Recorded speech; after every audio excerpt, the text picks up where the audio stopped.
It's time for the RMAC Radio Show, featuring all the latest information from around the Rocky Mountain Athletic Conference. The RMAC is a proud member of NCAA Division II. Now, here's your host, Eric Danner.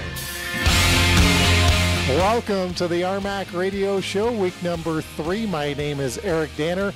Plenty of RMAC action going on this past week in football, volleyball. We had some soccer, cross country. We're going to have some special guests today. We're going to have Marty Heaton, the head coach of the Adams State Grizzlies. He's going to join us here in this first segment. Then we're going to talk to Katie Moskowitz, the head volleyball coach at Western State, and wrap things up with the voice of the Nebraska-Kearney Lopers, Dave Jenner, in segment number 3. But let's get to football. Nebraska-Kearney, those Lopers are rolling. They beat Northeastern State 65-10.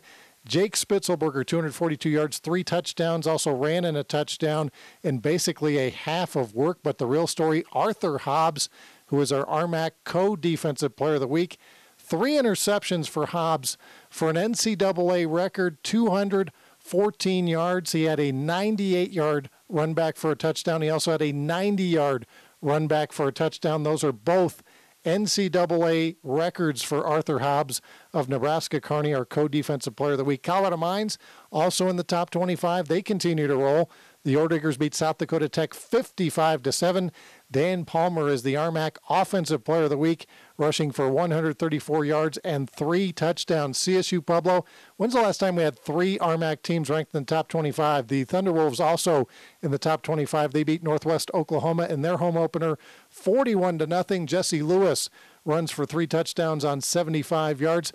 New Mexico Highlands University, the Cowboys in their home opener, they've already doubled their win total from last year. They beat Oklahoma Panhandle State 60-14. Jordan Campbell runs in 3 touchdowns. He also had 9 tackles, including 3 for a loss. And Jordan Campbell, a Division I transfer for the New Mexico Highlands Cowboys. Colorado Mesa University, they stumbled in their first game, but not in game number 2. They go to Dixie State and win 52-30. Jake Chimino, 144 yards rushing. But the real story there, Connor Wright of Colorado Mesa, he gets 6 quarterback sacks. That is a new RMAC record. He also records 12 tackles, and he is our co-RMAC defensive player of the week. So we got RMAC records being set and NCAA records being set. And what a week it was for Connor Wright. Angelo State, they go to Chadron State and upset the Eagles 49-42. I happened to be watching that game on America One and thought the game was over, but I was mistaken as Angelo came back in the fourth quarter to win 49-42. John McClain did have 315 yards, 3 touchdowns for the Eagles. University of San Diego defeats Western New Mexico 30-10. Other Division I FCS teams playing. Northern Arizona beat Fort Lewis 58-13. Tim Jenkins, 162 yards and a rushing touchdown for the Skyhawks. Idaho State, they defeat Western State 44-7. Jermaine Daniels did have 75 yards rushing in that one. And Adams State, they went up to Spearfish, South Dakota, knocked off the Yellow Jackets 35-14. Trevor Eggleston, 190 yards, 2 touchdowns. Special teams player of the week, Scott Kellogg, he had a 72-yard punt return for a touchdown. He also returned 3 kickoffs for 59 yards. So congratulations to him. And Adams State now out of the gate 2-0 under fourth-year head coach Marty Heaton, who now joins us on the RMAC hotline. Coach Heaton, how's it going today? Okay, Eric. How about yourself? I'm doing great, Coach. And you got to feel pretty good getting out of the box here 2-0. 2 road games against Dixie and Black Hills, but you're always going to get tested anytime you travel anywhere in NCAA Division II. Yeah, go on the road and win a football game, that's a big deal, and do it 2 times in a row. I mean, it's a great start for us. We're excited about the way we started, non-league, and now we start up in league play this week. Talking with head coach Marty Heaton of the Adams State Grizzlies. Coach, let's go back to that first game at Dixie State.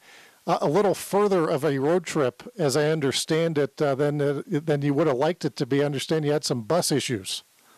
Well, that's a life of Division II football. We ended up having a bus breakdown and, waiting for it to repair, 6-7 hours on the road and, didn't get in till, 3 in the morning the day of the game. So that was a little scary. So, but kids came out and responded well, and we played well and got a victory.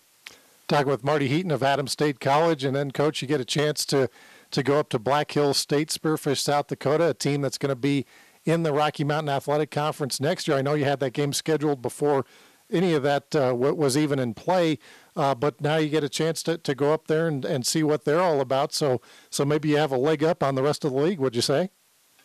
Well, yeah, I guess. But, it was really nice to go up there and see them. I mean, I think they're going to be a great fit in the RMAC. The facilities up there are nice, and, it's a beautiful little campus up there. So they're going to be a good fit in the RMAC. Talking with Marty Heaton, the head coach at Adams State College. The Grizzlies will be playing their home opener this Saturday night, and they got a big team coming into town, CSU-Pueblo. Coach, this is going to be, I guess, the grand opening of Rec Stadium. We've been talking about this for a couple of years now, and now it's finally ready to go. I had a chance to talk to Bryant Johnson, your play-by-play guy, a couple of weeks ago, and he said, it's always one of those things. You always, the construction part, the waiting part's always the toughest, and then when you get to reap the benefits, then everybody kind of forgets about how long everything took. But kind of tell us, Coach, about the new renovations to the stadium and what it'll mean to spectators coming out to Alamosa. Well, it is an unbelievable stadium. We're real excited about it. It's unique to college football, I think, with the stadium and then with the dorms that kind of wrap around the stadium, and it's going to be very unique. Our old home side now becomes a visitor side, and so the fans will move to the other side.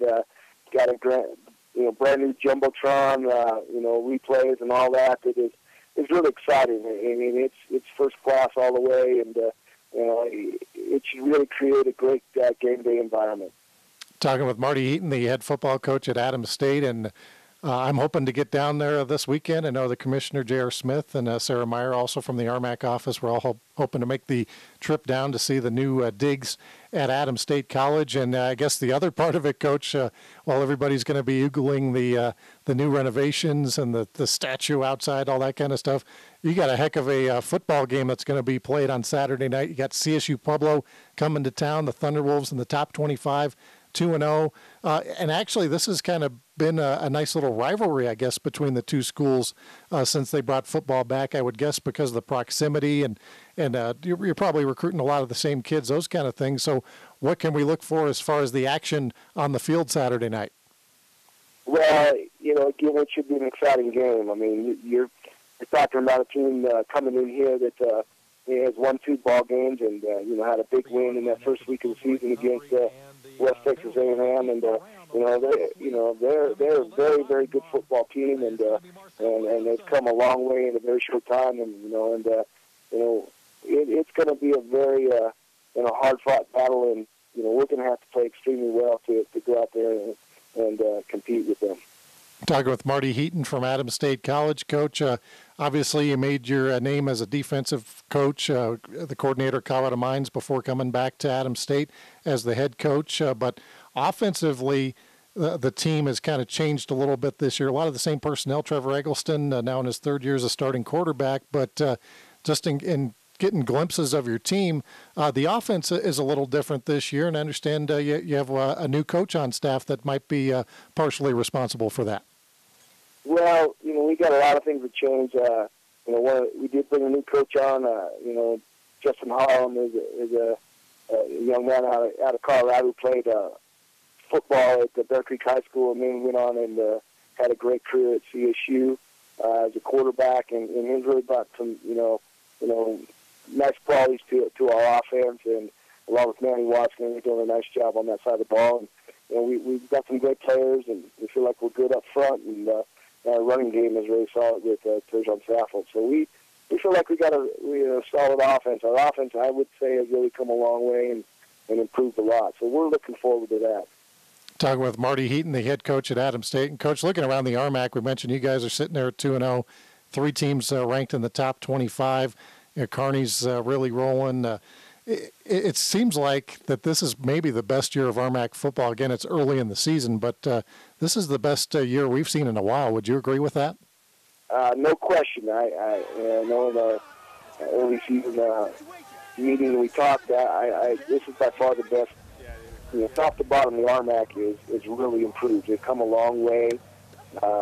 you take schools like Kearney and Mines last year, they were, two very good teams that, they lost some good kids, but they got some great kids replaced. I mean, Pueblo was, like I said, right there. They had 9 wins last year and didn't get to go to playoffs or anything. So we've got some very good football teams in this league, and like I said, I think all the teams that were below those top teams have really improved, and there's going to be no easy games on the schedule. Well, hey, Coach, we want to thank you for taking some time out on this busy week for you with CSU-Pueblo coming in, and good luck the rest of the way. Well, thanks, Eric. I do hope you make it down. It should be a special event. Hey, we'll say hi to you, Coach. Thanks for joining us. All right, that is Marty Heaton, the head football coach at Adams State. Again, they play a huge game this weekend against CSU-Pueblo, which will be the RMAC opening weekend. We start conference play, and for more on that, let's head over to Chris Polton at the RMAC Sports Desk. Thanks, Eric. It's now time for conference play in the RMAC this weekend. After hanging 65 points on visiting Northeastern State, Nebraska-Kearney quarterback Jake Spitzelberger, rated as the #1 offensive player in the nation, guides the 11th-ranked Lopers to the western slope to pay a visit to Colorado Mesa. The Mavericks offense racked up 52 points on the road against Dixie State after only putting up 3 points the previous week. Game time between the Lopers and Mavericks slated for noon at Stoker Stadium. Golden, Colorado will be the site for some of the highest-powered offenses in the RMAC. Mines and New Mexico Highlands have combined for more than 1,000 yards per game and 95.5 points scored. Both teams come in with 2-0 records. The 20th-ranked Ore Diggers will try to avoid the upset. Highlands last beat Mines in 2006. Kickoff is at noon at Campbell Field. Two teams look to stay clear of losing streaks in Gunnison as the Western State Mountaineers and Chadron State Eagles will do battle. The Eagles are coming off a heartbreaking loss to Angelo State, who scored 28 points in the final quarter to cap off a 49-42 comeback. The Mountaineers will be in search of their first win of the season. That's a 1 p.m. start at the Mountaineer Bowl. Western New Mexico heads to Durango this weekend to take on Fort Lewis. Both Skyhawks and Western New Mexico will be looking to stay above 500 with the all-important first conference win. That game starts at 1 at Ray Dennison Field. The last game of the weekend will be hosted by Adams State in Alamosa, where the Grizzlies will put their undefeated record against the 18th-ranked CSU-Pueblo Thunderwolves. Pueblo is off to their best start since the program has been brought back to the school. This will be the home opener for ASC, who will be showing off their newly refurbished digs. That is a 7 p.m. kickoff at Rec Stadium. I'm Chris Polton, and that is your RMAC football update. Now back to Eric Danner for more of the RMAC radio show. Thank you, Chris. When we come back, we're going to talk some RMAC volleyball with Western State head coach Katie Moskowitz. You're listening to the RMAC radio show.